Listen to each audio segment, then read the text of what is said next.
Poles చూస్తాం, ఈ రోజు కొన్ని ఎగ్జిట్ పోల్స్ వచ్చాయి. ముఖ్యంగా దేశం అంతా కూడా తమిళనాడు అలాగే వెస్ట్ బెంగాల్, పశ్చిమ బెంగాల్ ఈ రెండింటి మీద ఎక్కువ ఫోకస్ పెట్టినటువంటి పరిస్థితి. మీకు ఏమనిపిస్తుంది ఈ రెండింటికి సంబంధించినటువంటి ఎగ్జిట్ పోల్స్ చూసినప్పుడు?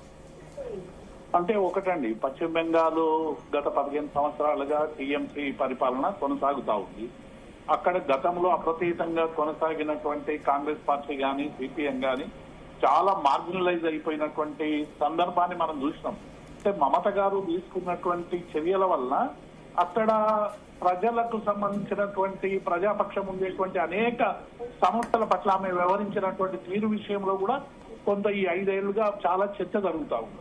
అయితే బీజేపీ పార్టీ ఎట్టకేలకు బెంగాల్ను స్వాధీనం చేసుకోవాలి, బెంగాల్లో అధికారం రావాలని చాలా తీవ్రంగా ఒక రాజకీయ పార్టీగా ప్రయత్నించినటువంటి మాట నిజం. అందులో ఎస్ఐఆర్ దానికి సంబంధించినటువంటి అంశాల మీద కావచ్చు, మిగతా అంశాల మీద కావచ్చు, ఒక్కసారి ఓటింగ్ చూస్తే 92.84% ఓటింగ్ అయింది. గతంలో కంటే 37 లక్షల మంది ఓటర్లు ఎక్కువగా ఓటేసినట్టు మనకు చాలా స్పష్టంగా అర్థమవుతా ఉంది, కొత్త ఓటర్లు అందరూ కూడా.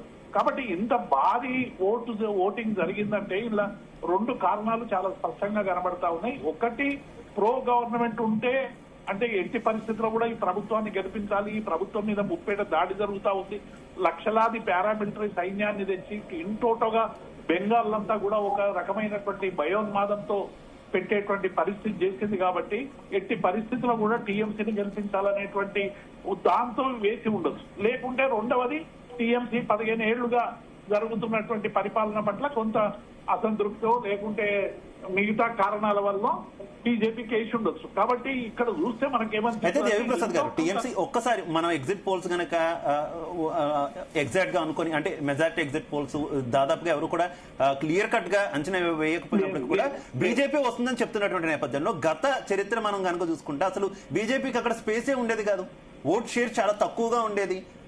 ఎక్కువగా దీర్ఘకాలం కమ్యూనిస్టులు కాంగ్రెస్ పాలించినటువంటి రాష్ట్రంలో ఇప్పుడు ఒక్కసారిగా అధికారం దాకా బీజేపీ వచ్చినటువంటి ప్రస్థానం గురించి ఏం చెప్తారు? ఒక్కటి అంటే ఈ ఏవైతే ఎగ్జిట్ పోల్స్ వచ్చినాయో వాటిని 100% మనం విశ్వసించలేము. డెఫినెట్ గా ఒక్కొక్కరు ఒక్కొక్క రకమైనటువంటి భాష్యంతో సర్వే సంస్థలన్నీ కూడా ఇచ్చినాయి. మెజారిటీగా ఎక్కడ కూడా క్లియర్ కట్ గా భారతీయ జనతా పార్టీకి ఎడ్జ్ ఉన్నటువంటి సందర్భాన్ని అయితే మనం ఎక్కడ కూడా చూడలేదు, 1-2 సందర్భాలు తప్ప.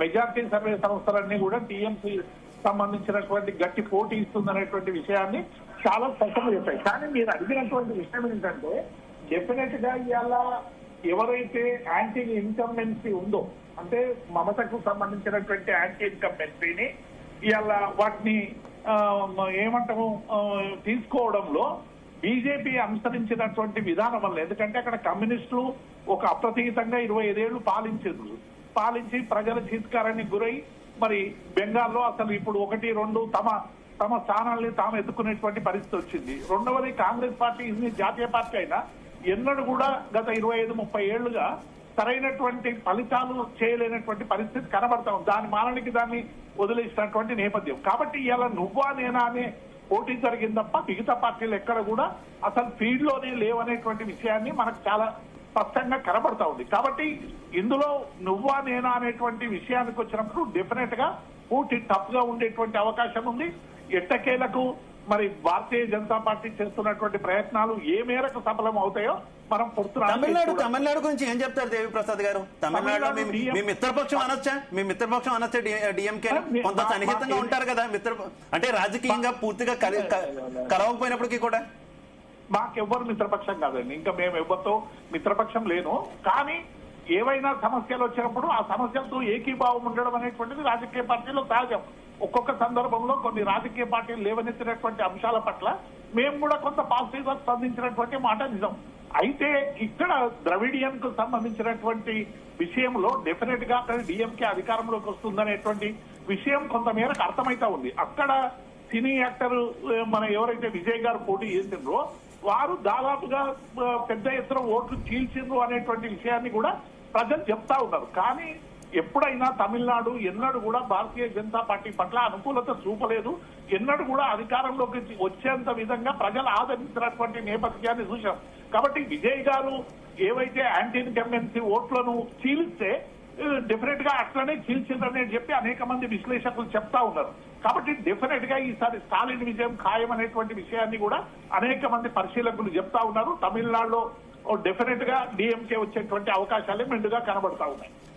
అయితే విజయ్కి వచ్చేటటువంటి అంటే ఎగ్జిట్ పోల్స్ కనుక మనం చూసుకుంటే విజయ్కి వచ్చేటటువంటి సీట్లు అలాగే ఏఐఏడిఎంకే కూటమి ఈ రెండు కూడా జత కలవచ్చు అనేటటువంటి ఊహాగానాలు నిన్నటి నుంచి కూడా ఎక్కువగా వ్యాపిస్తున్నటువంటి పరిస్థితి.